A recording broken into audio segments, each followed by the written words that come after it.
Scott Wetzel is not for everyone. For instance, sane people who can easily tell right from wrong or strongly urge to change the channel. Doctors Radio declared listening to Scott Wetzel can be hazardous to your health and can cause sickness, strokes, or wanting to take long walks on short piers. Feelings of agitation, dizziness, depression, frustration, and cold sweats are common when listening to Scott. You can have a bad reaction, such as confusion, redness in the face, teeth clenching, fist pounding, wanting to put a fork in your eye, and feeling the need to throw your radio out the window. Listeners have also reported increased swearing, trouble sleeping, and a strong desire to gamble. Truckers and drivers are urged to stay away. Learn from Jack from Arkansas. As for women, don't even think about it. Oh no, my nipples clearly got erect. You've been warned. Now, here's your host, Scott Wetzel. And welcome to the Scott Wetzel Show right here on a fabulous Friday on FanstreamSports.com. It is FanstreamSports.com. What's going on, LLs, LWs, loyal listeners, loyal watchers? How are you on this fabulous Friday? Yours truly sitting in for the next hour and a half or so. We have football to get to. We got some baseball notes, some basketball notes, a little bit of soccer, a little bit of this. Update on our toilet guy. We'll get to it all over the next 90 minutes or so. Emails, tweets, send a little text message as well, and also a little YouTube. Just hit that subscribe button if you're watching on YouTube. Scott Wetzel Show, the name of the show, and we can converse back and forth, and I'll show a couple of those throughout the program today. What are we going to talk about today? How about record performances at the Open Championship? Playing them all in baseball. Silver speaks on Caitlin Clark. Ugly details on Lemieux's death. The man is out of the we'll say the hitter, but you know what I'm talking about. Stay in your lane, Congress. Fighting words in the world of golf, and the greatest sports turnaround in my lifetime. I truly believe this continues today. So we'll get to all those stories again, plus your emails, a couple little tweets, and then the YouTube chat as well over the next 90 minutes right here. FanStream Sports. Make sure you hit that like button and that subscribe button. Doesn't cost you anything, and we can converse back and forth. What's going on, LLs? How are you on this Friday? We got the second round of the British Open underway now. Cut line looks like it's going to be +1. Some decent name golfers are not going to make the cut. Always enjoy getting a kick out of that. Got some basketball news with Adam Silver talking about Caitlin Clark. How about that? Surprisingly enough, trade that might not, or at least a contract that might not happen. And in college football, if this happens, what they're trying to pass in Congress, then it's just the end of college football as we know it. It really is. I don't think it will. But it probably it will just cause some publicity anyway. So we'll start with the golf. The Open Championship. Why not? Second round, like I said, underway. Not one, but two guys shooting 62s today. This brings up the old argument of, do you want U.S. Open golf or do you want Open Championship golf, which generally is pretty good, and maybe it will be good, but the leader is 8 under par through 2 rounds, so that puts him at 16 under. He's on pace for, right, if he just doubles the score right now. Lucas Herbert. The leaderboard is a little bit better than what we had yesterday. You got Bryson DeChambeau there, Sam Burns, we're familiar with him, Cameron Young, we're familiar with him. So we got some Abergs not too far off the beaten path. So we got some guys, but the actual leader, Lucas Herbert, I'm not sure that many people have heard of him, shot a 62 today. Wetzel like 62, and he had a 5-foot putt on the 18th hole to shoot a 61, a record 61, right? All by himself anyway. And he missed the putt. So how about shooting a 60? He even joked about this, but how about shooting a 62, 8 under par, and you're disappointed because you missed a 5-foot putt that could have made it even better, right? We all should have those issues on the golf course. So he shoots a 62. Then you got Sam Burns, who really the antithesis of what Herbert did, whereas Herbert could have easily shot a 61, and Burns easily could have shot a 63 or worse, but he holed out from the bunker on 18 to get his 62. So, I mean, the scores aren't over the top, easy, but there were some highlights of Rory McIlroy yesterday, and then another one today of him driving on a 414-yard par 4, and his driver landed him on the green. 414 yards, and the dude is driving, and he's shooting for eagle. I mean, that's moronic. That's just, well, it'd be shooting for double eagle. So, yeah, because the second shot would be a putt. You can't have that. Whatever happened to all those bunkers in front, because he's not shooting that on a fly, obviously. He's probably landing 350 yards in the air and then he's rolling up the other 60, 70 yards, whatever it would be. And then he had another one today, 379 yards. I don't know if it was the same hole or not, different hole. And he's driving that. I mean, these courses are crazy easy for these guys just because they can hit the ball a ton. Can you imagine? Some guys can't even drive at 200 yards. This dude's driving at 400 plus yards. I know he's the best golfer in the world. There's certainly one of them, right? But that's just nuts. You can't have that. You got to be able to lay out the course where you put some bunkers in the front so you can't roll up. You got to protect water, bunkers, something. I don't put a freaking tree on there for all I care. It's something where you can't do stuff like that. Now, I don't know why golf doesn't do that. I think most golf fans don't like that. We might be impressed with that stuff, but overall, deep down, we like that's stupid, right? It's gotten to the point where it's stupid. Kind of like steroids with baseball. All right, you got to hit 70 home runs. Who cares? It's stupid. It's obvious what you're doing. And same thing here. These guys can hit the ball a ton. They're stronger today, and the equipment and the balls and everything else. Like I said, I've always said this. I brought this up here before. Give me McIlroy, give me Scheffler, give me Rahm. Give me the top 5 golfers. You pick whoever the top 5 are. Go give them clubs from 1970. Go put them on a real course. And let's see how well they do. I would love that. That would be a great. You could do that pay-per-view, which I hate. I don't think you should have to pay extra for television. I would pay to see that. If that was a pay-per-view event, 1995, Scheffler, McIlroy, DeChambeau, Koepka would be the 4th one. Forget about how good they are, right? And Tiger's not playing, so we're not going to include him. Like the top 5 names, McIlroy, Scheffler. I still think Koepka and DeChambeau would be, forget about how well they shoot or don't shoot. Then you throw in a 5th one. Pick, it could be anybody. Patrick Reed if you want to. John Rahm if you want to, right? Give them clubs from 1970 into 70s and let them play. And maybe do 6, 3 twosomes or, something like that, 2 threesomes if you want. And see what their scores are. This way you have enough guys with, if it's just one guy doing lousy, well, he just did lousy that day. 6 is a decent sample size. I would be curious. They might shoot well, but they're not driving 400 yards. I'll tell you that. So anyway, you got 2 guys today shooting 62s, which is obviously a pretty darn good score. You got a bunch of guys shooting in the 60s. The par is only 70. Right away, if you have a major and the par is only 70 and the yardage is only 7,200 yards, you're going to get some scores. I'm a little surprised you're not getting better scores with the leader being 8 under. So the big names that you're looking for, Scotty Scheffler is -3. He's through 13 today, so he's got a few more holes left. That puts him at 5 back of Herbert, who is in the clubhouse with his 8 under. Young is in a clubhouse. So is Suber at 6 under, 2 shots back. Burns is in the clubhouse, obviously. DeChambeau's 5 under, and he's only through 13. So he's got a few more holes left. He can get closer to that leader, if not overtake him. And then you got, like I said, Scheffler, the main dog, is -3 through 13 as well, tied for 13th.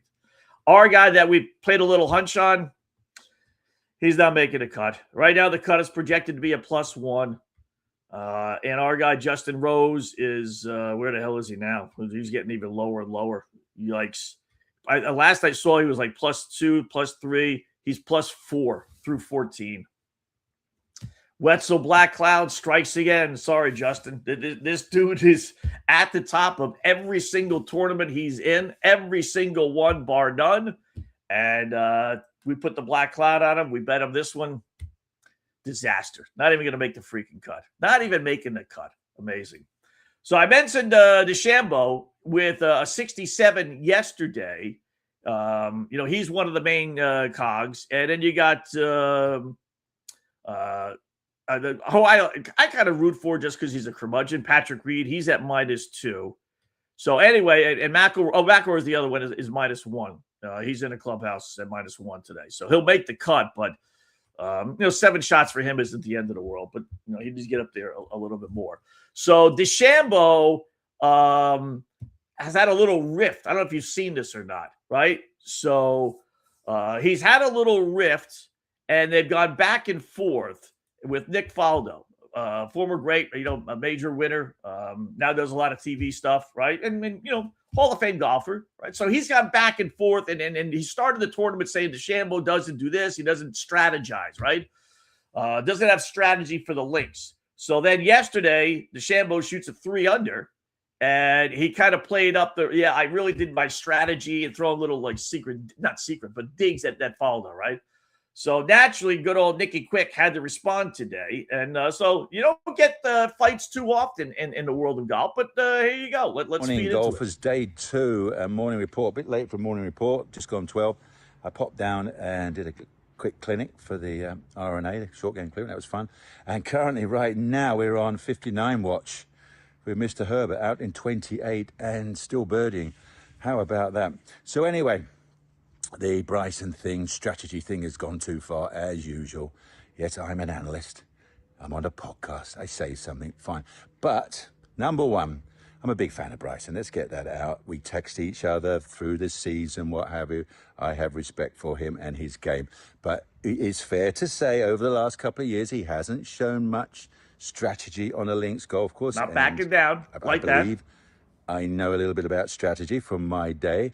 But interestingly, day one, threw the strategy thing into the ring, talked about it, did it, played it, shot a great score. Now, if he keeps doing that and the way the golf course is playing, hard and fast, as we all know, I think we all agree, strategy will be a key to becoming the champion golfer of the year. So I do wish him all the best. If he keeps it going and keeps playing well, maybe he will be right there on Sunday to be the champion golfer of the year. All the best. All right, there you go. Listen, like I said, no big deal, but golf needs a little pick-me-up, right? A little giddy-up into their game. You don't really have that. You had it a little bit with Koepka and DeChambeau. You had it a little bit when Reed won the Masters a couple of years ago. You had it a little bit with Tiger Woods and Phil Mickelson, right? And I do think that played into their popularity as good as those two golfers were. But, we really, what's everyone talking about? Scotty Scheffler, he's not winning. You got the LIV tournament, and we're all sick and tired of that, even though it's only been around a couple of years. Golf, it's too bad. You didn't need that in golf in the old days. You had rivalries, but you didn't have like fights. I don't think Arnold Palmer fought with Jack Nicklaus or Gary Player, but you had those rivalries back then. Whereas now, it's 2026 that, rivalries on the golf course are not going to cut it. You need rivalries off the golf course. You need some name calling and some bickering and accusations. So they don't really have that. And, Nick Faldo wants to throw a couple of zingers at Bryson DeChambeau, and he wants to go back at him. You know what? Who's worse for wear? So there you go. Little Nick Faldo, not backing down too much. Let's say, I want to see a DeChambeau shoot like a 76, right? And then see what Faldo says. He can't really criticize him after yesterday's 67, and he's doing halfway decent today. So I hope DeChambeau implodes just to see what Faldo says after that. Got the LeBron nonsense, right? Man, it's one of those things. It's like the four-letter network with the ESPYs. I don't care anymore. I really don't, but I know you guys do. You got to bring it up. It is LeBron. And he is a halfway decent player still, but it's just like nonsensical. So we had this fan fest yesterday, a Fanatics Fest. And in the process of that, he did a little podcast with Tyrese Halliburton, the Indiana Pacer guard, right? And, was asked obviously about his future and this and that. And he's not saying, he's milking this for all it's worth. As we've said many times, you can't sit there with a straight face and tell me the dude doesn't know where he's going, right? He's known this for months. He's known it all of last year that this might be his last year. He knew his contract was up with the Lakers. So he knew there was a halfway decent chance he would be, not with LA next season. I really don't think they hit him blindfolded and just said, oh, by the way, we're letting you go. And I think they did do that. I do believe they pushed him out. He didn't volunteer because why would he? He's with a Laker team with Luka and Reeves. That's as good as any team is going to join. And he could be with his family. It would really solve all the issues. So they did push him out. I don't care what he says. So he's had to have known this at least for a couple of months, if not a full year, So how long do you need? If you're bopping all over the country, he's here in New York with the Jay-Z concert. He's there wherever yesterday's Fan Fest was or Fanatics Fest was. He's bopping all over the place. If you're doing that, you're not really concentrating on basketball. Here's what I think is going to happen. I told you I think he's going to Cleveland. I told you I think it's going to come next Monday or Tuesday when there's nothing going on.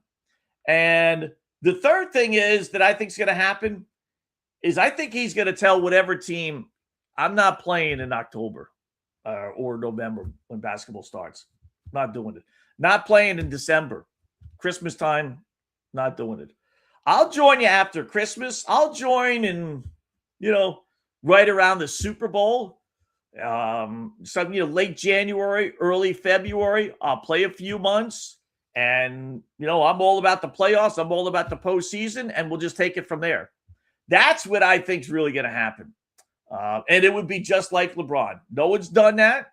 The same thing might happen with Aaron Donald, which we'll get to here in a second in the NFL.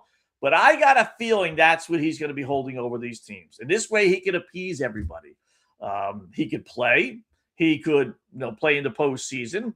I don't think a team missing him for 2 months plus is going to make really that big a deal. You might not get home field advantage, home court advantage, but what does that really matter in the end? And he gets to stay at home, more importantly, with his family for a couple of more months, including Christmas time, the holidays. I could, maybe he gets with the NBA and comes back Christmas Day, and makes this big splash. Oh, and that, you know what? I think that might be it. That might be it. Now, that's probably not as much as he would want time-wise off.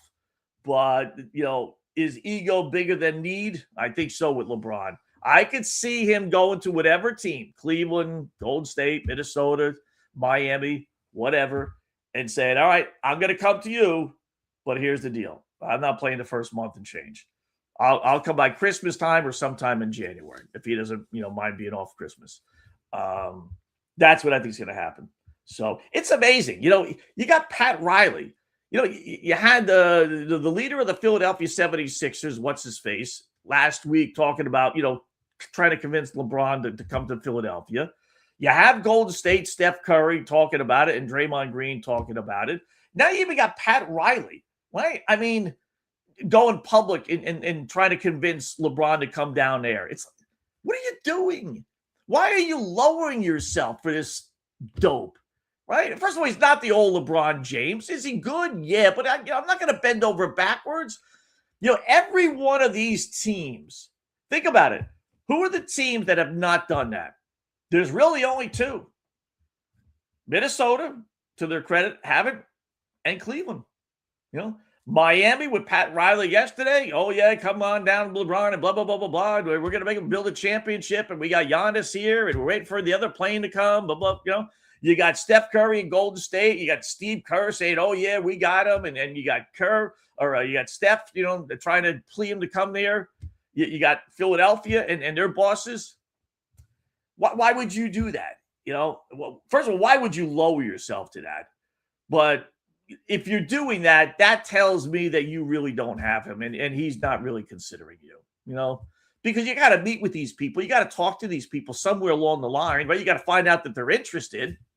And if the only way LeBron knows that we'll say Miami is interested is if Pat Riley goes public or Philadelphia goes public or Golden State, then that means he hasn't really talked to them outside of maybe his agent picking up the phone. That's what that tells me, because if he met with Pat Riley or Philadelphia or Golden State and really had a serious sit down and said, you know what, good pitch, I'm interested, but give me some time. They wouldn't be going public. That's stupid. It's belittling yourself. You only go public when you really don't have a chance, and I got no other recourse. He won't pick up the phone. He won't talk to us. So if he's not going to talk to us, I got to talk to the media. I got to talk to him through the media. That's what I think is happening. So, and if I was one of those teams, listen, you want to come to our team? Come on down to Miami. You fly in. We'll sit down. Hell, I'll fly to you if you want. We'll sit down. We'll have a powwow. Tell you how much money we can give you. Outline the plans for the season, and we'll go. We'll do it professionally, right? Not this nonsense. I mean, why are you placating into this boob? Well, why? Just Have a little self-respect, Miami, and even Pat Riley. I'm not surprised Philadelphia, not surprised Golden State. I would have thought Pat Riley, he's so freaking desperate to win one more championship before he keels over that he's even willing to do that, and it's just awful. He even got Adam Silver involved, which I didn't think about this, but, he was at one of the press conferences yesterday. The Board of Governors were all getting together, and he's telling LeBron, his words, I need him to make a decision. Why? What does it matter to you? Well, they got to finish up making the schedule. What do you mean? Well, where LeBron plays affects the NBA schedule. If LeBron's going to be on Cleveland, they're going to make Cleveland opening day. If LeBron's going to be on Cleveland, they're going to make Cleveland play on Christmas Day, and all these other holidays and special events and everything else that they want to have, isolated games and different things. They need to know. Again, even the NBA is kowtowing. If you're LeBron and you're a freaking egomaniac, as we know he is, you have all the money in the world, right? You have all the fame in the world. You have your championships. You have your rings and everything else. Hell, you got your son playing in the NBA. Well, what else really do you have to stroke your ego? How about the NBA telling you we're not going to release our schedule until we find out where you're playing? If you don't think that is right up LeBron's alley, like, wow, this is pretty cool, then you don't know LeBron James. So I fully don't expect this to come for another week. I may be off about next Monday and Tuesday. Now, he may have heard that and said, man, how about that? The whole freaking league is being held on hold by me and my decision. Which is stupid because let's no matter what team he signs with, if it's one of the big five, right? If he signs with, or if he doesn't sign with Golden State's going to be pretty good. You can play them on opening week. You can play them on Christmas Day. You got 5 freaking games, right, on Christmas Day nowadays. So whether he signs there or not, you could do it. Same thing with Cleveland. Cleveland made the Eastern Conference Finals. They're going to be good with or without LeBron. Miami's going to be, I think Miami's going to be bad, or not bad, but I think they're going to be mediocre. But still, with Giannis and Adebayo, you got a team that you could put easily on Christmas Day or opening day, right? Same thing with Minnesota. They're a good team with or without LeBron. Philadelphia, is going to be a good team. I think they're a great team now with or without. So I don't know why the NBA really does have to hold its scheduling.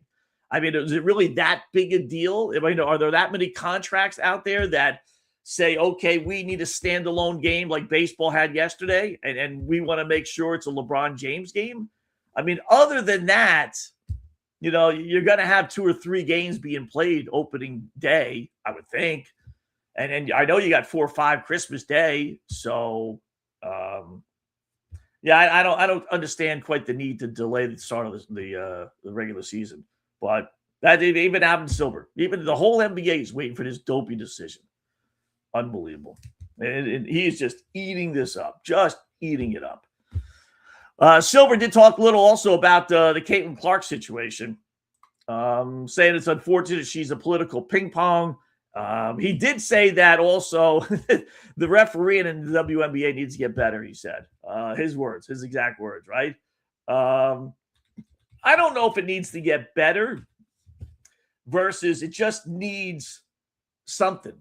It needs, I don't think the referees are bad. They can't be that bad and be at that level. They just can't, right?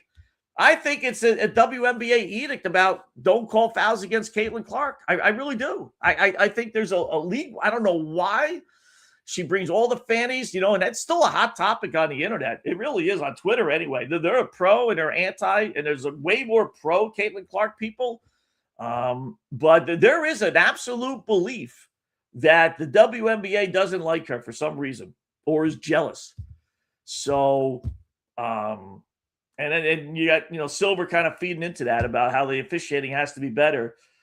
Again, I don't think that's the actual officials being bad officials. I think that's the officials being told, listen, look at Caitlin Clark, for goodness sake. Well, watch her get fouled. And if she's getting mauled like she is, call the freaking fouls on her. But I think it's gone just the opposite. They told them not to for whatever reason. I don't know why. I mean, it's the craziest thing in the world. They got this golden goose. Listen, it's no surprise. I mean, the 2 most popular vote getters were both white. The Paige Beckers down in Dallas and Caitlin Clark. And you hate to say it's a black-white issue, and I don't think it's completely that. I really don't. I think it's more than that. I think it's a jealousy issue more than anything else. But I don't think they like the fact that the two number one, the two top two vote getters were white. I mean, so I hate to break it to you, Angel Reese's of the world, but you're just not that popular. You're just not. No one's saying that she's better than everybody else. That's a complete different debate. The debate is she the face of the league? And the answer is categorically yes. She is absolutely the face of the league. You don't have to be the best person, the best player, to be the face of the league. But it's undeniable where the ratings have gone because she's been in the league, since she's been in the league. And whether you like her or not, or whether you think she's the best player, again, doesn't matter. You have to acknowledge she is the face of this league right now. Now, you don't have to bend over backwards. You don't have to make it like a Michael Jordan or a Patrick Mahomes thing. It doesn't have to be complete feast or famine. But there's got to be a middle ground where you just call her game seriously. Whereas you watch an Indiana Fever game, and she's not taking it anymore. First year, no big deal. Last year, no big deal. This year, she's getting ticked off, and she's getting more and more frustrated with the officials. So I don't know what's going to lead to, but we all know the WNBA needs her a hell of a lot more than she needs the WNBA.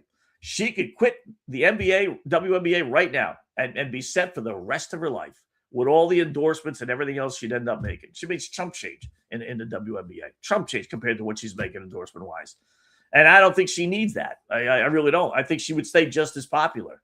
So her popularity isn't based on how good she is in the WNBA. Her popularity is based on how good she was in college. So she could always just live on that. Go play overseas if you want to, but they're ruining it. They really are. It is amazing how dopey things are. So there is a one NBA interesting here. We're all waiting for the Kawhi Leonard. There's two things we're waiting for. LeBron, and then to a lesser extent, Kawhi Leonard in that trade with Toronto. Is that going to go down or not, right? So there's another signing that's raising some red flags. The NBA is starting to be a little anal about this stuff, and I give them credit for it. So Milwaukee signs Gary Trent Jr. to a 4-year, completely guaranteed $64 million contract that's now raising flags because the guy's just not that good. And as much as people in the NBA are overpaid, his contracts the last 2 years with Milwaukee, he was way underpaid. And now his contract with the Bucks is way overpaid. And that's raising some red flags with the NBA, saying, wait a minute now. You got the guy, he's making $6-7 million last year. Now you're going to bump him up to $15 million plus this year, $16 million, for a year in which he averaged 8 points a game. How does that make any sense? So that may get rescinded as well. It's good to see the NBA actually looking at some of these things. All this stuff was generally done behind the scenes. Who cares? Whatever. But there's a lot of handshake deals that, if you start putting a little scrutiny into them, say, boy, that doesn't make any sense. How many times have you said it, right? We hear an NBA contract, and you're like, you're paying that stiff $15-20 million for that guy? He's a bum, right? Generally, there's a little more to it, whether it's with the player, whether it's with the agent. All right, I'll give you this amount, for this player, but then you got to get a little bit less for another player. I don't doubt that stuff happens all the time. So some football news, college football news to get to. Tim Donaghy spoke about NBA match fixing, which is always interesting to hear from Tim. We'll play those comments. Congress got to do something, which is just nutsy. And probably the greatest sports turnaround there are a couple that stand out. But this is one of the greatest sports turnaround, and apparently it's continuing, believe it or not. More thoughts about Aaron Donald coming out of retirement. Joe Montana speaks. And remember the dude we had stuck in the Porta-John yesterday? It was a true story. I thought it was. We have an update on how that all went down, believe it or not. Pardon the pun. All that's coming up on the Scott Wetzel Show right here, FanStream Sports on a Friday afternoon. Back after this. Hi, golfers. IndyCar Tim here. I want to talk to you a little bit about Golf Central Magazine. It's not just a golf magazine. It's the magazine for everything: turf, travel, philanthropy, and lifestyle. Head over to golfcentralmag.com and check out the latest issue. Some of the regular features in Golf Central Magazine: the Golf Bachelorette of the Month, the Golf Bachelor of the Month, the Golf Cart Girl of the Month, Golf History, Grip It and Sip It. So head over to golfcentralmag.com. It's free. It's the magazine for everything: turf, travel, philanthropy, and lifestyle. Golf Central Magazine at golfcentralmag.com. We'll see you there. Hey folks, let me tell you about Bay Area Modern Medical Center, a very different kind of approach to primary care. Personalized preventative medicine, not a one-pill-fits-all mentality. Christopher Lugo and his experienced medical staff are proactive in looking at issues before they become a problem, encouraging a healthy lifestyle with proper diet, supplements, and exercise to optimize your active lifestyle. Rather than the impersonal, rushed approach, you will be the only patient and will have our full attention. That's new. Getting old is inevitable, but feeling and looking old is avoidable. Bay Area Modern Medical Centers are experts in anti-aging regenerative medicine that optimizes your body's performance in many areas. So call for an appointment to get started on a journey back to full health and a happy life with a new, modern way of healthcare. Call 844-977-3477 or go to BAMMC.com. That's 844-977-3477 or BAMMC.com. Today's show is brought to you by Tomstown, a premier craft distillery based in Kansas City, Missouri. Discover their award-winning lineup, including double oaked bourbon, botanical gin, and double grain vodka, named the best craft vodka by the readers of USA Today. Available for online delivery in 40 states. Visit toms-town.com or their Kansas City distillery to explore more. Elevate your game with Tomstown, where history meets innovation. Please enjoy responsibly. Hello, folks. Let's talk a little bit about turf life. And what is turf life? It's pretty much if your life involves turf in any way, shape, or form, you live the turf life. Go ahead and brand yourself with the turf life. Maybe a back window decal, maybe a hat. You know where you can get those kinds of things to showcase that your life revolves around sports and or anything that involves sports. If it's a sports business or sports education or just your enjoyment of the outdoors, head over to turflifeclub.com. Become a turf head. Join the club today. You can do that by going to that said website that I just told you to go to. You can snag your window decal like I was talking about, or any of your other turf life accessories. Show everybody that you live the turf life, and we'll see you there over there at that turflifeclub.com. Although it may seem tempting to go without health care insurance, the financial risk far outweighs the gain you may experience. For example, did you know if you simply broke your leg, it could cost you nearly $7,500? Put on top of that a hospital stay, you could be looking at $10,000 to $15,000. Ensuring that you don't go uncovered is so important, as according to CNBC, high medical bills are the highest contributing factor to why Americans end up taking money out of their retirement savings, or worse, find themselves filing bankruptcy. So go to don'tgouncovered.com or call 800-669-1505. Now, depending on your income, you can get plans for zero premium. Our experts will guide you through the process effortlessly. They will shop many plans and find the one that's right for you. I called and I have full health coverage through Florida Blue for zero monthly premium. It's a free call. So why go uncovered? It's a huge risk. Go to don'tgouncovered.com or call 800-669-1505. That's 800-669-1505.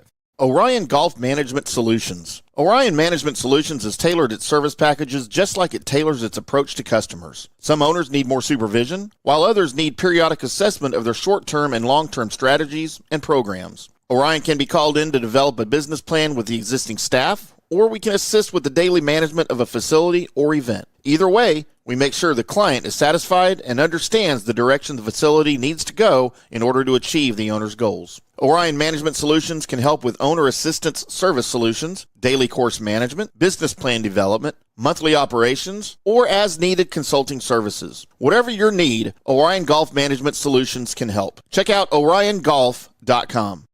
Let's go! Right now, back to the show on FanStream Sports.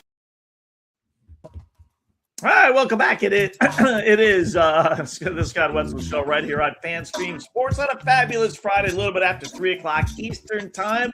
Check that, 2:35 Eastern time. What am I saying here?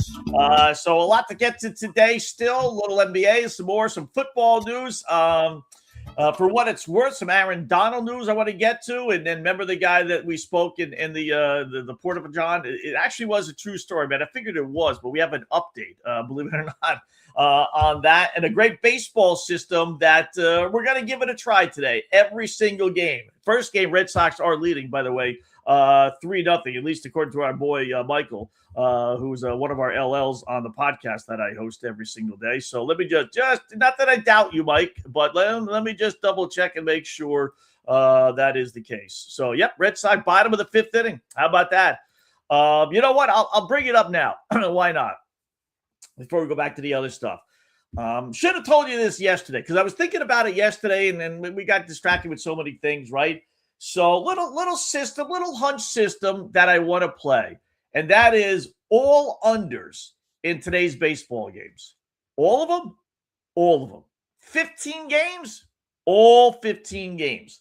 Mets and Phillies aren't playing, but the Red Sox and Tampa Bay have a day-night doubleheader, a makeup day from last month. So we have 15 games on the schedule, including Red Sox and Tampa Bay. It's 3-0 right now, bottom 5. I'm guessing, let me give you the updated odds, probably about 6.5 maybe on FanDuel, but maybe 7.5. Over-under right now on that game is 6.5. Okay, so we're going to play every single under today. Why, you say? Well, relievers haven't pitched since Sunday and maybe even Saturday, right? So we'll go Sunday. Let's say they pitched the last day of the first half of the season. That means they've had off Monday, Tuesday, Wednesday, Thursday, and now this is the 5th day, Friday. That's 5 days off. And that's at least, and you got to go back even a further day. Like I said, if they didn't pitch on Saturday or Sunday, rather. So what?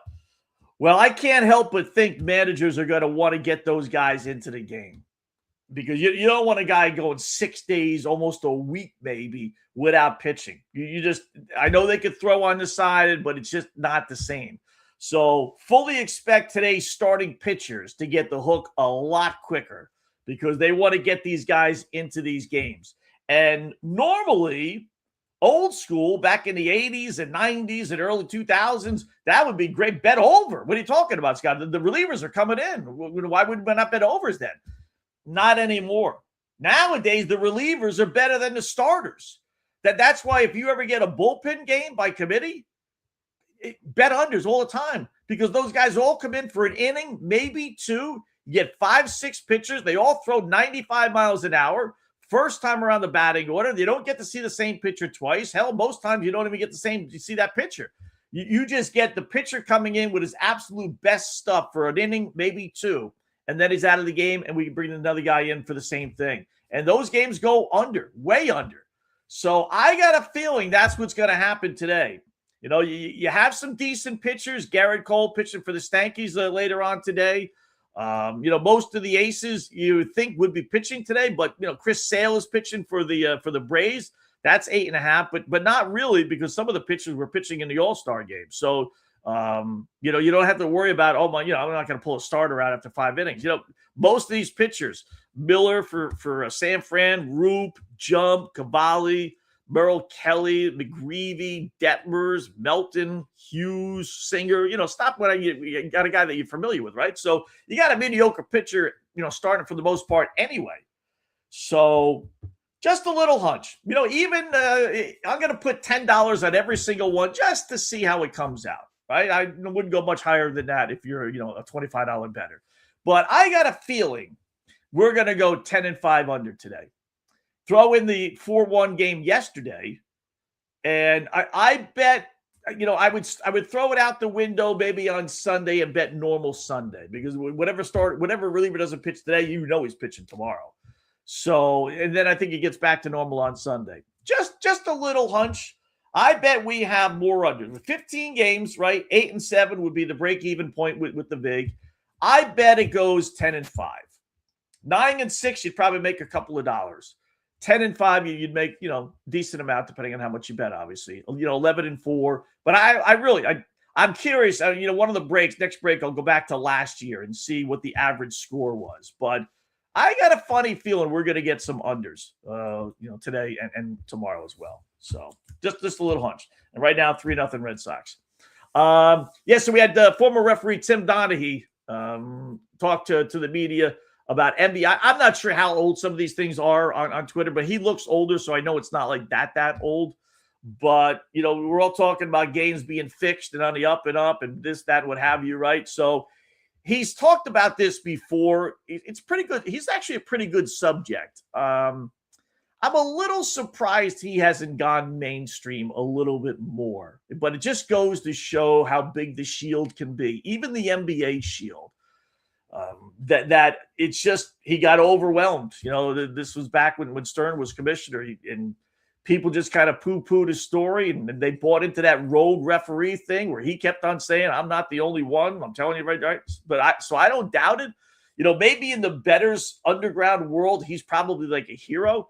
But here is his way. He was asked about, how the NBA would look, aside, if you will, to help Kobe Bryant and help him be. At certain times, the NBA was favoring Kobe.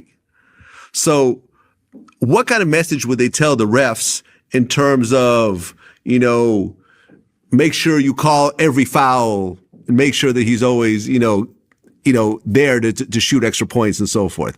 How clear was the message coming from the NBA to the refs? It was very clear. I'll never forget when Kobe was in a playoff series with the Phoenix Suns, and I forget who the defender was, but they called him the Kobe stopper, or he referred to himself as the Kobe stopper. And they would show us video of games previously of plays that fouls weren't called, of this guy holding him or defending him too strongly. And they wanted freedom of movement because they wanted higher scoring in these games. So they would show you plays and say, this was a foul that was missed, and these 3 referees missed this play. Make sure you don't let this happen tonight. Make sure you call this when this happens. And that's how they would program and train the officials in the next game to have more freedom of movement and have Kobe Bryant have the ability to score more points and do well. So they're basically telling you to give Kobe an advantage and people that were covering him a disadvantage in a way. Exactly. I know. I remember the guy's name. His name was Raja Bell. Very good defender in the league, and a guy that would defend Kobe very well. And they would just show you a lot of plays of him defensively and saying these plays should have been called a foul, and they weren't. And these referees had a low score officiating-wise because they missed this call. So make sure you call it tonight. And you as an official wanted to get the highest grade possible because that would mean you would advance up the ladder and have more playoff games and make more money. So you would go out and call it. Listen, that's not earth-shattering. There are, what we call it in the officiating world. I don't know if you guys know, I'm world-class 5th, 6th grade girls basketball AAU coach or official. So I know some of this stuff. Points of emphasis. Every year, even though all the rules are the same, but they want you to emphasize certain things, whether it's traveling call or blocks with picks and screens and different things like that, lane violation, whatever the case may be. So everybody has the points of emphasis, like, hey, listen, we've been ignoring this. So, and it sounds like that's what they did in that situation. But what kind of separates it from the pack is like they're, according to Tim, they're telling you kind of look the other way. Make sure you call fouls. Make sure you don't call fouls. Let Kobe be Kobe. And if you do that, your reward is more games. So I don't, he's long said stuff like that has happened. And I don't doubt it. Like I said, some of it could be innocent. Some of it could be, listen, points of emphasis, guy. You said it. We just happen to use Kobe as an example. All that other stuff is all in his mind. But as far as, we wanted more scoring, so we told guys to, call hand checks and different things like that, like it says in the rules. I don't doubt that. I really don't. One of these days, someone's going to really, really open up that we could all believe. For whatever reason, people don't believe him. I saw his movie many, many years ago, and it was actually a pretty, for a movie that seemed like it was thrown together. I forget the name of it, play ball or balls, something like play ball or call ball, something goofy like that.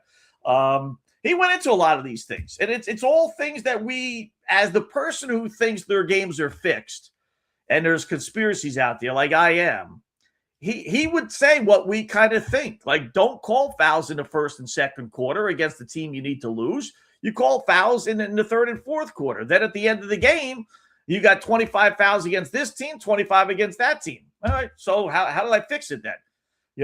Because we all know fouls in the first half, who the hell cares? It's fouls in the fourth quarter that really matter. So a lot of things like, we all think happen, he was saying did happen in the NBA. So up for you guys to believe it. But there's one example with Kobe. So I don't doubt it. College football. I didn't read the whole story, so I'm just going to give you the gist of it from what I saw. This can't be. There's got to be something else behind the scenes. But lawmakers, Congress, are adjusting the Protect College Sports Act, which has kind of created all this NIL stuff and all this goofiness, right? So they want to revise it to include the bill's expansion concept to allow non-power conference schools, right? So no ACC, Big 10, Big 12, SEC, or Pac-12, I guess they want to consider that, but non-power, the top four, really. So all the other schools and all the other conferences to have the ability to join, if invited, the Power Four schools. So what? Well, I read that as, and one of the guys was Maria, all right, one of the people, Maria, although Ted Cruz and Eric Schmidt are part of this as well. I want teams, she says, to be able to move where they want to, like Washington State did when it left the Pac-12. There are contracts that say, okay, I'm, pick a school. I'm Georgia Tech, and I'm in the ACC. We signed a contract, 20-year contract. Now, when the contract expires, you can leave and do whatever the hell you want. But this bill sounds like it would circumvent the contract that you have and tell schools, all right, whether you're Memphis or Tulane or, pick any other school, you could just leave whenever you want and go join another conference if they invite you. If the Big Ten wants Memphis in, okay, you can leave the AAC. If, the SEC wants BYU in, okay, you can leave wherever BYU is these days, the Big 12, actually the Big 12. So pick another team that's not in Power 4. Just get up and leave. Forget about your contract. No repercussions. I mean, how stupid is that? That's the worst thing in the world. We all hate when all these conferences are being broken up, right? We like old school stuff. We want to know the Big 12 is there. We want to know the Pac-12 is there. We want to know that the ACC is the ACC, not 50,000 schools from California being in the ACC. They're telling these schools supposedly just go ahead and leave. I'm telling you, we got to get Congress out of college sports. It's ruined it. It's not the power. It's not the schools. It's not necessarily the players, not the head coaches. It's Congress telling all these rules, making all these rules about, NIL deals and now conferences, maybe being able to have teams leave without any repercussion. Why? Just because you want to have that ability? Ugh. I guess it's in the House. It's going to move to the U.S. Senate floor, they hope, before they go for a month-long recess in early August. But it's just nuts what college sports has turned into. Just nuts. I will say, though, Indiana announced today that they had secured their highest-rated commit in program history, a 5-star wide receiver, Bonshun Sales. Never heard of him. Never heard of any of these guys, but what's the difference? 6'5" kid from Indianapolis. He made his commitment over Texas, Alabama, Ohio State, and LSU. I say those schools, and I'm sure there are a bunch more, because I've never in a million years have ever heard Indiana get a kid that was considering scholarship offers from Texas, Alabama, Ohio State, and LSU. Indiana? Indy stinking Anna. I do think that Indiana football, for me, right? I'm 50 plus, so I've been around a long time. Watch a lot of sports. I can't think of another turnaround as long as Indiana's football program has been bad like Indiana. Tampa Bay in baseball is not bad. That's a pretty good one too. I mean, the Devil Dogs were just brutal, just awful for basically all their existence. Then that one year they went to the World Series, if you remember, lost to Philadelphia. Then they went back to losing, and now they've been, halfway decent for the last 4, 5, 6 years, right? That's a pretty good one. But for the young folks out there, Indiana football was just it didn't exist outside of maybe the Anton Randall L years. That might be the only little flip of the script. But if you go look at like Indiana's college football schedule, I mean, it's just 500 or less every single year. They were the dredges. I remember point spreads when they were facing Indiana and Ohio State would be in the 40s every single week, and they would end up losing like 56-7. I mean, they were just brutal every single year. And now this turnaround doesn't seem like it's going to go away, which is why I brought up this story. Otherwise, like, who cares? Curt Cignetti, whether it's the rules they have now or whatever the case, the job this guy has done is just amazing. Coaching for as long as he has, turned the James Madison program around, had some success there, was on, a Nicky Quick staff at Alabama, paid his dues, ends up getting the James Madison JMU job, does well. That transfers to Indiana. It's like, all right, whatever. You probably have more success at JMU than stinking Indiana. At least at JMU, you can win your conference. What are you going to do in Indiana? You're not going to win the Big Ten behind Michigan and Penn State and Ohio State. Maybe be 500. And what has he done? He's made him a national championship contender. It's going to be 3 years in a row now if he's good this season. I mean, it's just, like I said, Tampa Bay in baseball, that turnaround's pretty darn good. I don't know if is there really one in football? Football, as bad as it seems, football's not like that crazy every single year. You could say the Jets but they still suck. So they haven't turned things around. I mean, who's good now? The New Orleans Saints, no. Chicago was bad for a couple of years, but you had the Walter Payton years. They're winning Super Bowls, right? Super Bowl shuffle and everything. I don't think football really has one. The Raiders used to be, really good. They've been bad, but again, they're still bad. So I can't give you them. So I don't think there's one in football. NBA, is there anybody really good now that was just horrible for that long of a stretch? Not really. San Antonio a couple of years, but obviously they were great. Duncan years and all that other stuff. So I don't think NBA that there's really one that's just like Clippers used to be, but they've been pretty good for a while. But the Clippers were that might be one that you'd be able to throw out there because they were bad for the longest time. So maybe the Clippers, but not that surprising. Baseball outside of Tampa Bay, nah. Cubs have been good enough now for a little while. And they were always at least somewhat decent, But no, and hockey, is there a perennial loser in hockey that all of a sudden is good? Vancouver, no, but they're not any good now. I don't think so. Buffalo, but I'm not that surprised. Like Indiana was just god awful. So college basketball. I don't think there's a college basketball team that kind of jumps off the page for me right now that I would say them. So I think in my lifetime, I'm going to give Indiana football just a little, listen, what Tampa Bay has been able to do in the AL East, when you had the Red Sox and Yankees, right, year in, year out, spend $1 gazillion and you're not spending any, that's pretty darn good. It is, but this Indiana team was so bad. Those two would be it. But I'll give Indiana the football a slight little edge.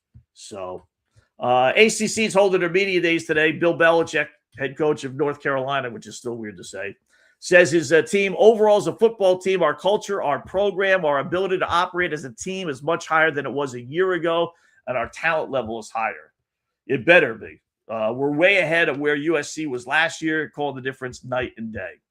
Last year they were 4-8. So if he's not at least 500 this year, then he's got some trouble, right? By the way, Indiana, let me just check their schedule, college football. Let's see what big boys they play this year and who they don't play this year. So standings-wise, let me go down to Big Ten. And schedule, let's see if they got Ohio State or Michigan. I don't know what we're going to get at Penn State. They'll probably be halfway decent, but Indiana, the typical Hoosier football. Their non-conference schedule is a joke. North Texas at home, Howard, Western Kentucky. Then they got Northwestern and at Rutgers. How's that team not going to be 5-0, right? Then they play at Nebraska. That could be a tough game. They do have Ohio State, but at home. And they got Michigan on the road. So that's not too bad. Minnesota at home. They have USC as well. At Washington and then Purdue. So no Penn State or Iowa. You're not going to play them all. Problem is the Big Ten still stinks. So I'm guessing they're over under. That's 1, 2, 3, 4, 5-0, 6, 7, 7-1, 8-1, maybe 8-2, 9-2, 10-2, probably about 10.5, 9.5 or 10.5. Let me see if FanDuel has it. Futures win totals. Indiana is 10.5. Yeah. Right on the money. 10.5. Minus 114 for the over. Minus 105. They got to lose twice. They're bringing in a new quarterback, so you never know. But Indiana football, here to stay. It's amazing. It really is amazing. So, and then North Carolina is North Carolina. Bill Belichick might not be there to stay very much longer unless they start turning things around. Some NFL news. I see Tennessee put Chris Johnson 47 in the Ring of Honor. Good for them. He just announced last week he got ALS, so little something to maybe pick up his spirits a little bit. That's pretty cool. I don't know if this is legit or not because he only has 800 followers. But Rex Ryan, I'll just give him the pub.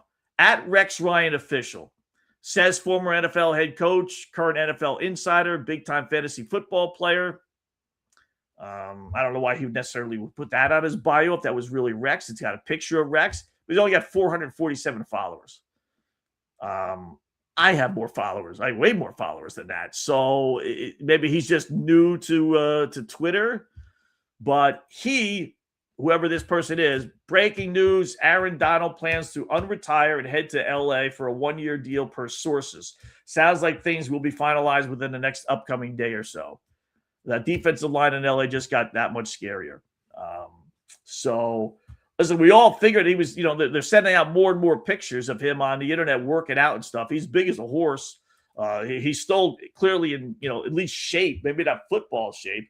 So, 3-time NFL Defensive Player of the Year. You team him up now with Myles Garrett on one side, him on the other. Wow. Just, they put this into the ratings already, but just to make note of it, if it does happen, we'll say over the weekend, we'll come back and revisit this. But LA Rams Super Bowl odds, they are the odds-on favorite at plus 550. The LA Rams. Wow. Seattle was next in line at 11-1. So the next best team, Seattle and at FanDuel anyway, Seattle, Ravens, and Bills, all 11-1. The 3 next best teams are all double. Like that means the Rams are an overwhelming favorite. I don't think they should be an overwhelming favorite. I really don't. So, but I was going to say, I have a funny feeling he's going to come out of retirement, but I think he's going to say what LeBron might say. You know what? I don't want to play football in September. I really don't. So if you need my answer right now, the answer is no. Now, come October, come November, when half the season is over and training camp is over and I can get in decent enough shape, I'll come back then, LA Rams, if you want me. And are the Rams really going to say no to that? If he gets himself in shape and he doesn't have to worry about being injured or anything along those lines, he's going to play the last month and a half, 2 months of the regular season, enough where it's more than just an add-on. I really see that as the future of sports. I really do. These guys that are in their 30s or so, these regular seasons are so long, so drawn out, whether it's NBA, NFL, baseball, any of them, right? I really think, what's going to be like the next big thing in sports? I really think it's going to be these superstar players, especially in these physical sports, that just say, I'm not playing 7-8 months of a regular season that's meaningless. So we can get home field advantage for one extra game. I'm not going to do it. I don't need the money. So here's the deal, LA Rams, and I'm a free agent. I'll go wherever I want to go. So who wants me come November? I'll play end of November, December, playoffs start in January. Let's go. That's all I need, about a month. That's it. 4 games, 5 games.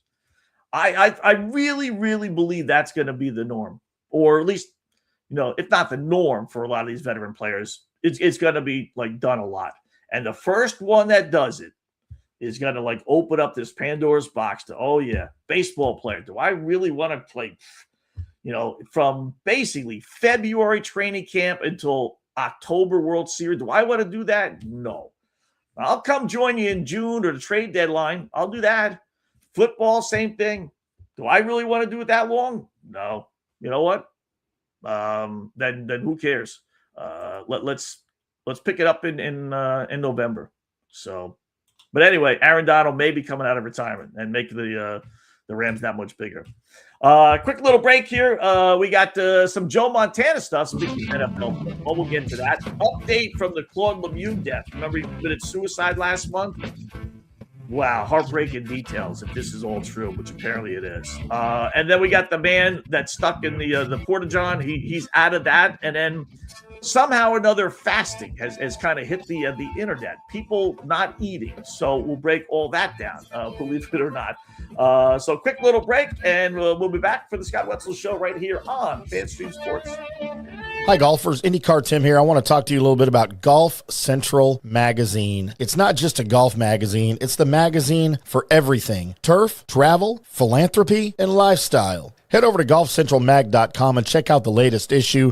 Some of the regular features in Golf Central Magazine: the Golf Bachelorette of the Month, the Golf Bachelor of the Month, the Golf Cart Girl of the Month, Golf History, Grip It and Sip It. So head over to golfcentralmag.com. It's free. It's the magazine for everything: turf, travel, philanthropy, and lifestyle. Golf Central Magazine at golfcentralmag.com. We'll see you there.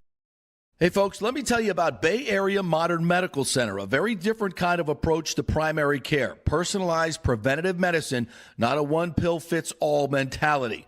Christopher Lugo and his experienced medical staff are proactive in looking at issues before they become a problem, encouraging a healthy lifestyle with proper diet, supplements, and exercise to optimize your active lifestyle. Rather than the impersonal, rushed approach, you will be the only patient and will have our full attention. That's new. Getting old is inevitable, but feeling and looking old is avoidable. Bay Area Modern Medical Centers are experts in anti-aging regenerative medicine that optimizes your body's performance in many areas. So call for an appointment to get started on a journey back to full health and a happy life with a new, modern way of healthcare. Call 844-977-3477 or go to BAMMC.com. That's 844-977-3477 or BAMMC.com. Today's show is brought to you by Tomstown, a premier craft distillery based in Kansas City, Missouri. Discover their award-winning lineup, including double oaked bourbon, botanical gin, and double grain vodka, named the best craft vodka by the readers of USA Today. Available for online delivery in 40 states. Visit toms-town.com or their Kansas City distillery to explore more. Elevate your game with Tomstown, where history meets innovation. Please enjoy responsibly. Hello, folks. Let's talk a little bit about turf life. And what is turf life? It's pretty much if your life involves turf in any way, shape, or form, you live the turf life. Go ahead and brand yourself with the turf life. Maybe a back window decal, maybe a hat. You know where you can get those kinds of things to showcase that your life revolves around sports and or anything that involves sports. If it's a sports business or sports education or just your enjoyment of the outdoors, head over to turflifeclub.com. Become a turf head. Join the club today. You can do that by going to that said website that I just told you to go to. You can snag your window decal like I was talking about, or any of your other turf life accessories. Show everybody that you live the turf life, and we'll see you there over there at that turflifeclub.com. Although it may seem tempting to go without health care insurance, the financial risk far outweighs the gain you may experience. For example, did you know if you simply broke your leg, it could cost you nearly $7,500? Put on top of that a hospital stay, you could be looking at $10,000 to $15,000. Ensuring that you don't go uncovered is so important, as according to CNBC, high medical bills are the highest contributing factor to why Americans end up taking money out of their retirement savings, or worse, find themselves filing bankruptcy. So go to don'tgouncovered.com or call 800-669-1505. Now, depending on your income, you can get plans for zero premium. Our experts will guide you through the process effortlessly. They will shop many plans and find the one that's right for you. I called and I have full health coverage through Florida Blue for zero monthly premium. It's a free call. So why go uncovered? It's a huge risk. Go to don'tgouncovered.com or call 800-669-1505. That's 800-669-1505.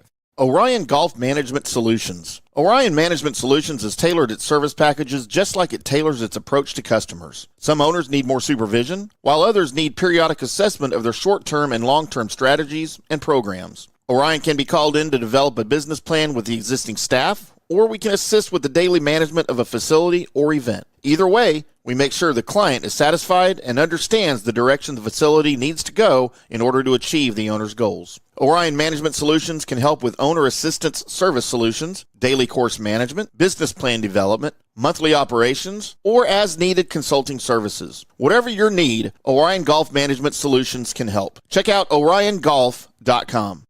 Let's go. Right now, back to the show on FanStream Sports. All right, welcome back. It is the Scott Wetzel Show right here on FanStreamSports.com, FanStreamSports.com. A lot to get to, including how about some baseball trade rumors to start off hour number 2. The hot topic here in New York, the Mets are god-awful, right? They got a payroll that's $300 million or $250 million plus, depending on what numbers you want to look at. And they're stuck in last place in the NL East. They're 12 games back in the wild card race. So, barring a minor miracle, they are done. 7-0 Red Sox, by the way. Man, they're still red hot. One of our overplays as far as team total second half. So they're looking at the Mets roster, and the story goes that the Mets told teams they gave a list of 5 players that were untouchable, and Francisco Lindor was not one of the 5 players, meaning not that they're necessarily shopping him, but if you're interested, you can trade for Francisco Lindor. Now, he's batting .215, so I don't know how many teams really would want to do that, and he's got 5 years left on his contract at a decent price, about $35 million a year. So he has 5 more years after this year. 32.47 for the rest of the contract. So 30, they front loaded a bit of it. So 32.47. Which nowadays, as crazy as it sounds, is not a bad little number. $32 million is a lot of money. Don't get me wrong, but next guy's got to be making 40 and change that has his ability. Here's the problem. He's 32, right? Going to be 33 in November, so he'll be 33 next season. And like I said, he's having his worst year of his career by far. So batting .210. Now, last couple of seasons, with the Mets, he really wasn't great. I mean, are they getting a bang for their buck? No, they're not. His batting averages with the Mets, 230, 270, 254, 273, 267 last year, and 210 this year. I'll say even with Cleveland, he only batted 300 his first two seasons in the league. 273, 277, 284, 258 after that. He's not a home run guy with the Mets. Well, you know what? I should correct myself. For the Mets in 2026, he actually is. He'll get you about 30 home runs. 20, 26, 31, 33, 31. Only 5 this year. With the Guardians/Indians, it was 32, 38, 33, 15, and 12 his first two seasons. So he's a decent, for a shortstop, those are pretty good numbers. Not giving you the batting average that I would like, but Red Sox were linked to him. Would they trade for him? I wouldn't. I'm not spending $30 million for a year on a guy that's going to hit 260 and hit 25 home runs. Now, could he hit more home runs at Fenway Park? Yeah, probably, but tell that to the current Red Sox, right? So, but, the Mets are in the prime. They're trying to dump salary now. All these teams, I told you, no matter who you are, you have a budget at the beginning of the year that is based on you contending, and you haven't sold out crowds in July, August, September. And when reality sits in and you don't have a calendar year, we'll say, and fans aren't coming to the ballpark in August, and they're certainly not coming in September, you got to dump salary. We're based on 40,000 people coming to the ballpark, and we're only getting 20,000. We can't afford these guys. We got to get rid of them, and that's why teams dump players. So dumping Lindor, and then there's all this rift here in New York about Lindor and Soto not getting along, and then Soto's having a tremendous season. So I guess if they were going to choose the two, I don't think you could trade Soto with the money he's making.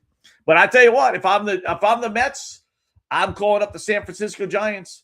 Listen, if they're stupid enough to take on, our guy from Boston, Rafi Devers, then maybe, with only 5 years left in his contract, maybe we got to chip in a little bit of money. San Fran might be the team that would say, okay, we'll take you. That or call Cleveland up if you're really willing to take on a whole bunch of the money. And maybe you're reunited with the Guardian Indians. That would be something. So Joe Montana's in the news. Just, again, these podcasts, they all come out this time of the year. There's nothing really going on, right?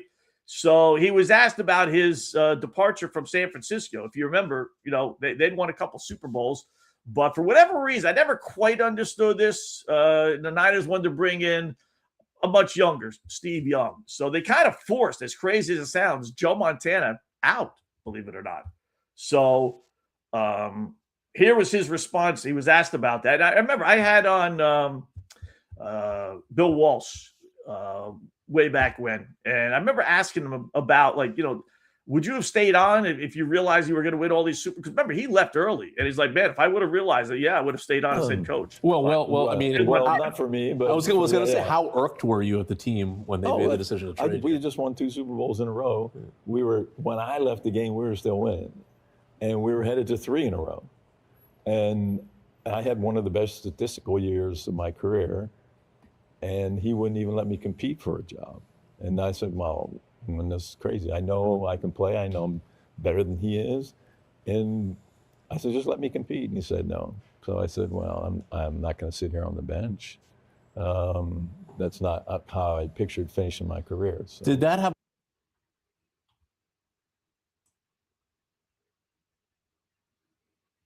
Well, the freeze? I think it froze. Not for me. But I was going to say, how irked were you at the team when they made the decision to trade? We just won 2 Super Bowls in a row. When I left the game, we were still winning, and we were headed to 3 in a row. And I had one of the best statistical years of my career, and he wouldn't even let me compete for a job. And I said, well, this is crazy. I know I can play. I know I'm better than he is, and I said, just let me compete. And he said, no. So I said, well, I'm not going to sit here on the bench. That's not how I pictured finishing my career. So. Did that have? That's the whole video, Scott. Yeah. Yeah. Okay. Was just looking something up here. So imagine that. Maybe the greatest quarterback of all time. Man, you talk about no one beating Father Time, right? You could be literally at that point, the greatest quarterback of all time, still playing, still good, albeit a little bit old, right? And doesn't matter. We got to bring the young guy in. And listen, they ended up winning the Super Bowl with Steve Young, but I believe that they would have won at least 2 if Montana was still there. But, whether it's Joe Montana or Tom Brady or whoever, man, when your time is up in the NFL, man, they just treat you like just trash. They just don't believe that you're going to continue to be good or continue to stay healthy or whatever the case may be. It really is amazing. Even with Steve Young. I do remember that. But just thinking, man, how crazy is that? How crazy is that?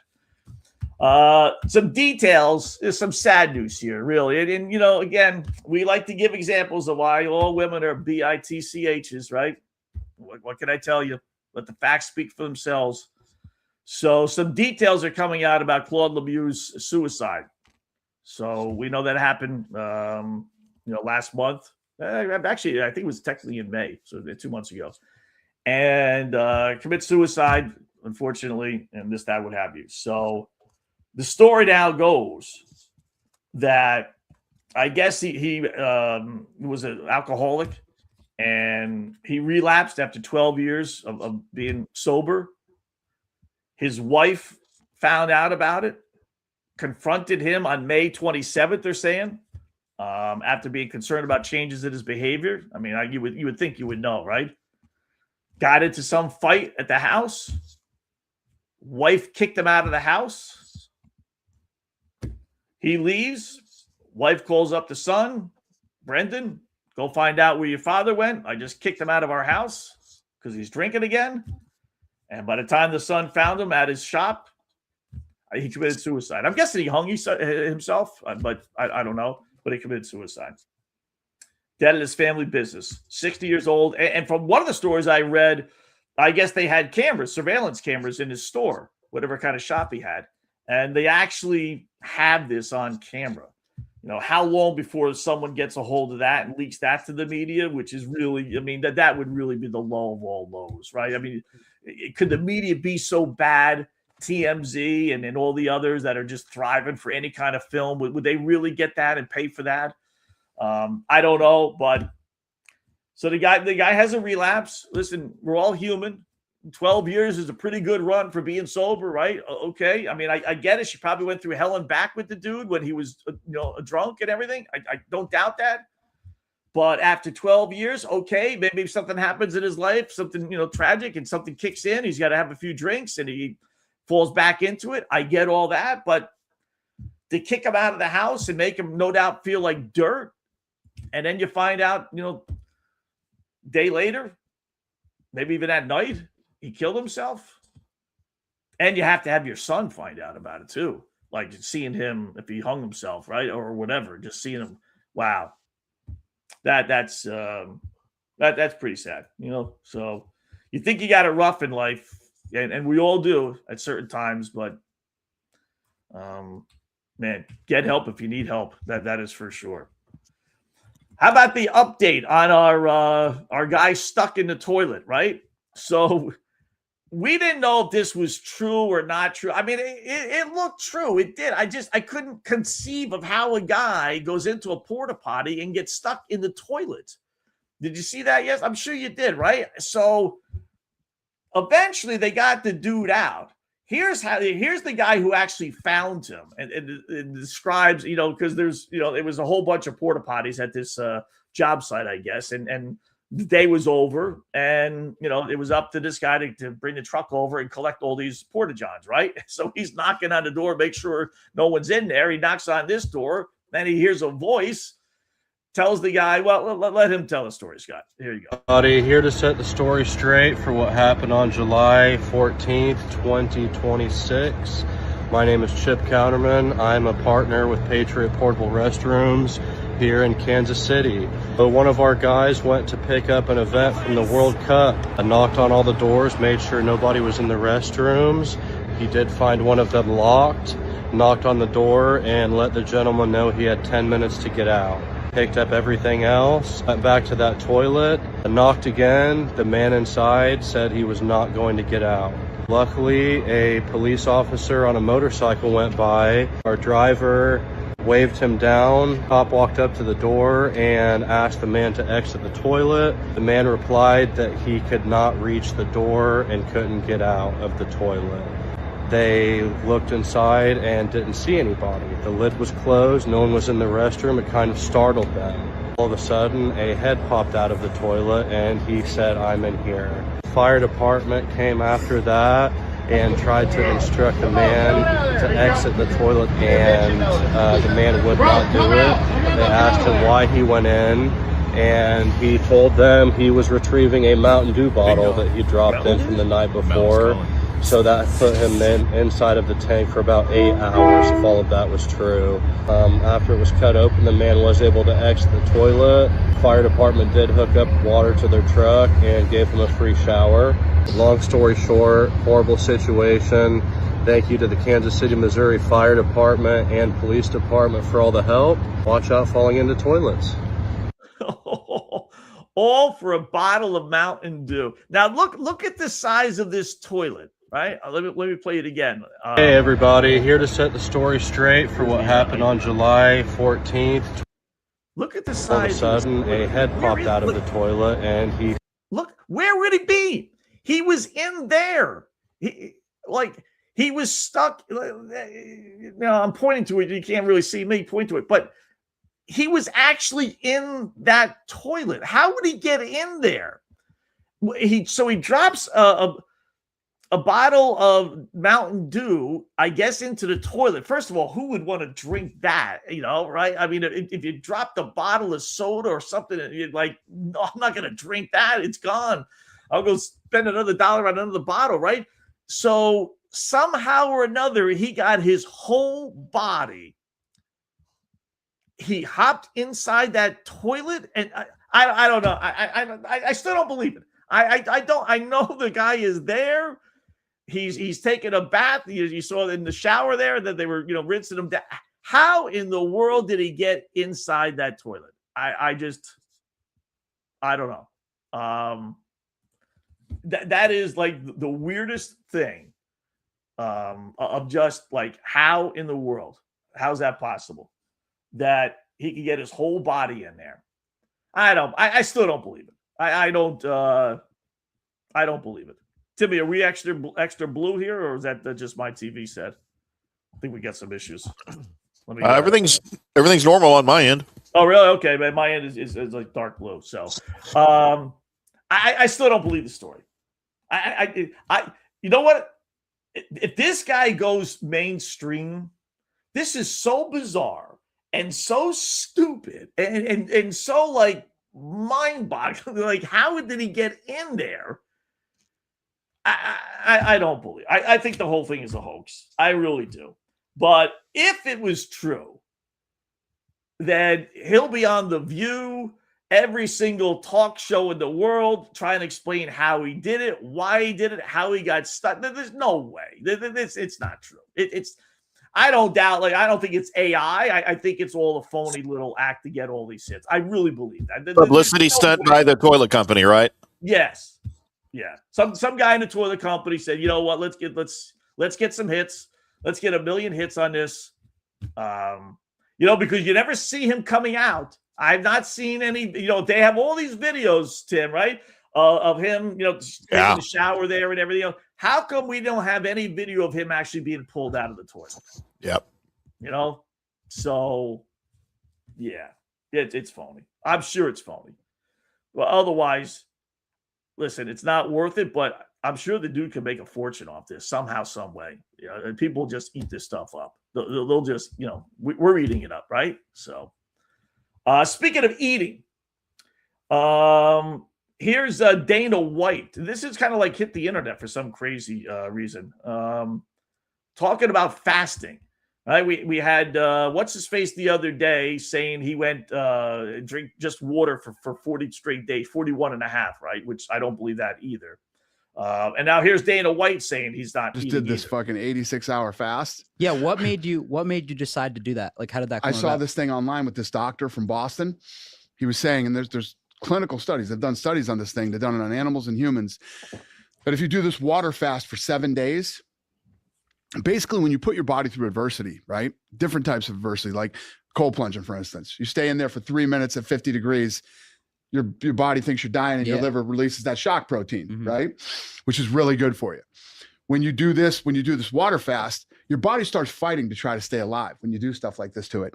So apparently it sheds all the bad dead cells and regenerates all these new cells to fight starvation or whatever the body thinks is happening. How does that not make sense? It's crazy. It's fucking awesome, man, is what it is. And there's over a 70% chance that when you do this, you don't get Alzheimer's disease or fucking cancer and a bunch of other nasty shit. So if I talked to Gary Brecka, I run everything by this guy. So Brecka said it's absolutely true. It absolutely works, but you don't have to do 7 full days. Do 72 hours and told me all these things to do. I'm telling you, I felt incredible, man. I felt while you were doing it, you felt incredible. Yeah. And I worked all day, every day like I do, and worked out every day like I do. Really? Yeah. My last day of the fucking, I could have gone longer. I could have done fucking 7 days. I felt so good. Okay, so what were the urges like to You fight? didn't get hungry at all? So the urges are this: when you start getting into like 48 hours, 50 hours, you're not hungry. Okay. But you're thinking about fucking food. When you think about our life, everywhere we look and everything we do, turn on the TV and try to watch a fucking football game. It's fucking pizza and, fast food restaurants and all this fucking shit that's just beating you over the head subliminally. And then you start walking around your house and you look at the shit that you got in your house, and that's true. And you're not hungry. You're bored and you're walking around snacking. I get too much crap in my house. Right. So I love doing stuff that tests your will like that. I love it. So Gary tells me to do it twice a year. I'm going to do it twice a year. Fucking everybody's doing it. Everybody here at UFC is doing it. Skip did it first. You saw how Rip skipped. All right. So that's. I will say the one thing that made sense was, you lose weight by doing your food shopping. That's when you lose weight. It's tough too. Have all these sales now. Yeah, I know prices have gone through the roof, but there's still a lot of good sales on chips and stuff like that, and those apple pies, and you can't buy it because if it's here at the house, man, I just eat it. I don't even have to be hungry. I just know, man, I got a whole bag of Doritos unopened, all set to be opened up, or a bag that is open. I might as well finish it if it's open, right? Or those fruit pies. I love those fruit pies, or the ding dongs, or all the other things, right, that you could buy. So that's when you're really, should be doing your dieting. But I don't, for 3.5 days, drinking just water, that doesn't help your body any. It prevents you from getting cancer. Come on. And I like Dana White, right? I give a lot of credit for turning the UFC into what it is today. So no, I don't think that. And then on the other end of the spectrum, right? I don't believe that nonsense either. So, but on the other end of the spectrum is DK Metcalf. Get a load of what this dude One meal a day, drink 1 coffee, and eat like 3-4 bags of candy. Man, define bags of candy, man. Jelly beans? See, I'm a gummy type of guy. See, you get your lifesavers. Come on, man. Stop, man. Come on, hold on, man. So you finna go through a structure, a bag of candy. You about to go through the whole. Okay, let's hear this. All right, I'm just taking you through yesterday. So yesterday I woke up, worked out again, came home, showered. I'm hungry. Run to Starbucks, get a quick coffee. That's gonna hold me till like 4, 5 o'clock. 1 coffee? It's 12. Okay. So it's gonna hold me for like 4 hours. Dang. Around 4:30, I ordered some candy and a water. So I got, what did I get yesterday? Got the Skittles gummies. Then I got the Lifesaver Creations. They the same size bag. So I just mix them. Get the gummy, get the candy, get the water, eat that. That's gonna hold me to like 8 o'clock where I'm having dinner, 8, 9. And then I eat dinner, go to sleep. That's an everyday thing. That's a Monday through Friday, Monday through Sunday, Monday through Monday. You eating candy like that, huh? Yeah. I'm a candy eater, yeah. Wow. That is like, You talk about gross.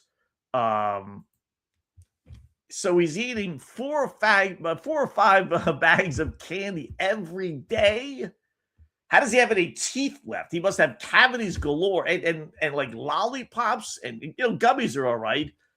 He's not eating any meat or any cheese or any. Wow. You talk about the extreme, right? There's the extreme. One dude's eating water or drinking water, trying to live the best. And I got another guy, world-class athlete, right? DK Metcalf in the NFL. And he's eating gummy bears basically every single day for his dinner or lunch. He should have asked him, what are you having for dinner? Maybe that's where it's really like, okay, at dinner I'm having a steak and pasta and this and that. So really he's having one meal and this other stuff is kind of holding him over. But kind of weird. Definitely kind of weird. So I'll leave you with this, right? Quick show today here. So love these Michael Jordan stories. And again, this is the time of the year. There's nothing going on. So guys on Twitter just send out these old clips. So here's one of I'll give you the Bobby Knight one. I actually have two, but I'll give you the Bobby Knight one. Remember, Knight was one of the coaches for the Dream Team, right? So it's his job, if you will, to motivate all the players, no matter how good because listen, they were like 10 times better than everybody else, right? They could have won every single game by 50 points and damn near did, to tell you the truth. So it was Knight's job to be, in essence, the bad guy. And he's talking about how great Michael Jordan was. But you, I think, have got to really be a flexible leader if you're going to be an effective leader. I walked into the locker room after the first half of our game with Spain in 1984 for the gold medal. We're ahead by 29 points. We've played basketball as well as the game can be played. Michael Jordan has played 12 minutes.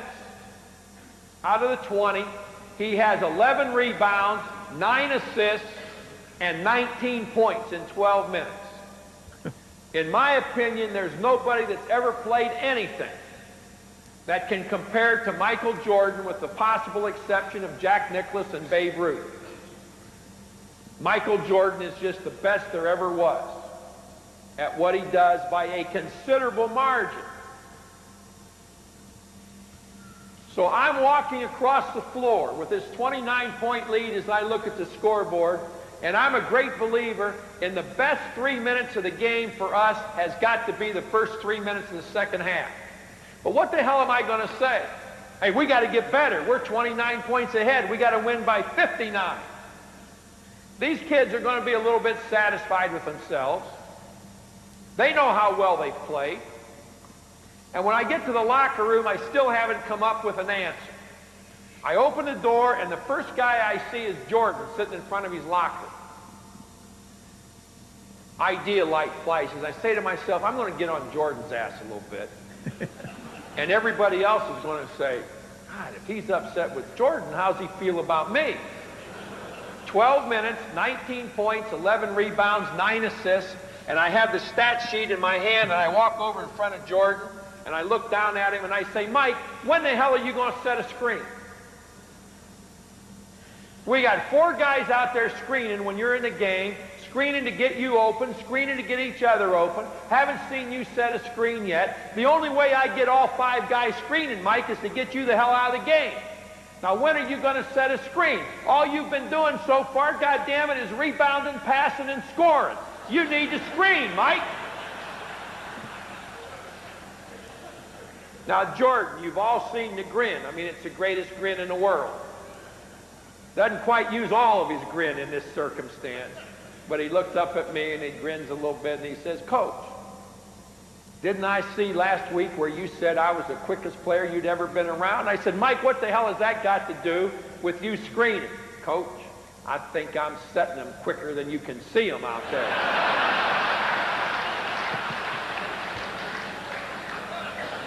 Well, I was flexible enough to look at Jordan and say, then God damn it, slow him down a little bit so I can see him. That's pretty funny. I used to be a hold on a second. There we go. I used to be a Bobby Knight guy. Always used to root for him. God rest his soul. The moment he joined the 4-letter network, though, is when I lost it for him. Only because he was so dead against the media, hated the media, all villains, all bad people. We know the altercations he had with what's his face, the 4-letter network guy, the son of the other guy. You know what I'm talking about. So he had all these battles with the media, and he finally retires, and then he becomes a media member. It's just like, man, all the things you stood up for, all those years, didn't necessarily agree with you, but I respected you, and now you're a you're a member of the media. And then these guys kind of justify it by saying, well, I'm not really a media member. Yes, you are. You're working on TV, you're working on radio. You're a media member. Sorry. Whether you like it or not, whether you want to accept it or not, whether you want to live with it or not, you're a media member. All those people you hated over the years, you're one of them now. Always like, lost to be that phony. But anyway, I enjoy those stories.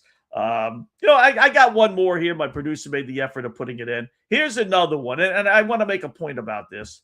If I can find it here real quick. There we go. This is Michael. Yeah, this is one on with Kevin Garnett and J.R. Ryder talking about Michael Jordan. So KG had never seen me play against Mike. We in Chicago. It's my rookie year. And I got about 24 going into the fourth quarter. JR is having a good game. So I'm quiet. I always stay quiet when I play Mike. I didn't talk too much. So as we come out the timeout, I'm on, y'all. I can't even explain it. We come out of the fourth quarter, KG like, man, keep going at his ass. Serve him. He can't guard you. Yo, keep killing that nigga, yo. You keep killing that nigga. Boning him, yo. Straight up. You having a good game, Joe. Keep going. I was quiet. I'm looking at him like, just chill. Because Mike was literally right there. The nigga right here. Mike can hear me. So I double back like, yeah. I don't care.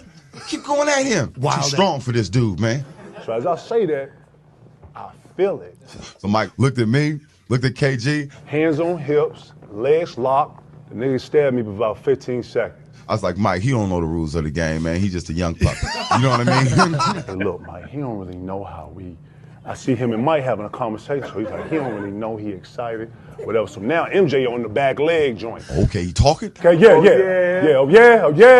huh? And Mike looked at him again like, okay. Looked at me like, okay. I said, what you looking at me like that for, right? I can't even really describe the next 6 to 7 minutes of play, yo. Went to the fourth quarter, man. That man got about 17 quick. We down 25 now. It was just at 2. Mad, looking at KG, looking at me, looking at KG. It got bad quick, yo. I come to the joint, and they know this. When you come and you've been on the run, you not got back on the floor, got back, had to rebound, and you feel like you on defense all the time, you come to the bench like this. So I was like, Jay, man, my bad, dog. I'm sorry, man. I'm sorry. He like, it's cool, man. I told you, just shut your ass up, man. You're not fun. So you got in between the Gatorade there where you like, damn. And next thing you know, we over there like this. And Mike came down. Okay, young fella. Okay, damn, young fella. Damn, y'all done? Damn, young fella. Never talk shit to Mike ever again in life. You know what's funny about that? Obviously the story itself, but there's only really 2 people I see being talked about like that on Twitter or X, whatever you want to call it, right? Michael Jordan and Larry Bird. If you tweet those 2 guys, you'll get story after story after story like that. Just people challenging Michael Jordan and just succumbing to the fact that this dude is just so good, so special, so driven.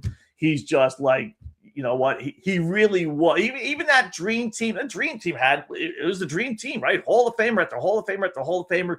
But, that Bobby Knight one there showed you that he did separate himself from even the best of the best. Jordan was still separate from all those guys as far as his ability and everything else.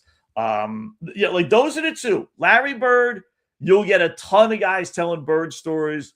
And Michael, and all the great NBA players, whether it's Julius Erving, Wilt Chamberlain, pick any of them.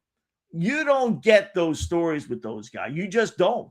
But Jordan and Bird, man, players themselves telling the stories and just laughing about it like these 2 guys were. and enjoying how they challenged them, and both would hit crazy shots and crazy games and this and that and stuff. Yeah, those are the two on the internet, on Twitter. Not anybody else. You'll get an occasional story about someone, but whether it's Dominique Wilkins or all the greats in the 70s and 80s, you don't get stories about them like you get with these two. It is amazing. That's why any top 10, maybe even top 5, you got to include Bird. He was just so much better than everyone else. Maybe his prime was cut short a little bit, but the players themselves, I think, will tell you that's how good Bird was, and obviously Michael as well. So anyway, a lot of fun today. A little loosey-goosey, nothing crazy going on. And anytime, listen, if any of you guys have a feed, a video you guys put together, feel free, let us know. And if it's funny, entertaining, whatever the case may be, we'll play it here on the show. That's how it's going to be over the next few weeks anyway, until we get into football season, when we take things maybe a little bit more seriously. But it'll always be a lot of fun and fun. And anytime we can have a couple laughs, that's worth it. So check the emails. Nothing there. Anything on Twitter? Any new stuff on Twitter that we need to get to?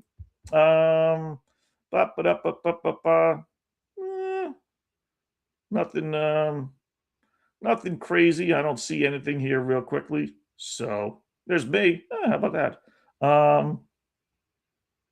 Yeah, so I'll double check that. Check the leaderboard real quickly one more time over at the Open Championship. Red Sox 10-0. There goes the one under. First game on the board, over. We're going to get a shutout. The game's going to go over. Herbert's still at 8 under par. He's in a clubhouse. DeChambeau finished up at 7 under. Shot a 4 under 66 today after yesterday's 67. Not bad. So he's in second place. And then you have 3 golfers, Young, Suber, and Ryan Garrard.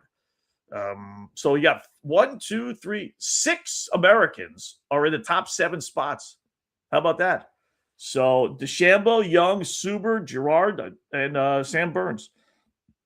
1 through 6 with Lucas Herbert as your leader at 8 under par. So a bunch of guys. Scheffler's at 4 under. He finished 2 under today, 4 under for the tournament. So he's 4 shots back. So that puts him in contention, certainly. And the cut line, still to be determined, but it looks like it's going to be +1, barring something crazy. There's only 3 more golfers on the course. Well, 4 more.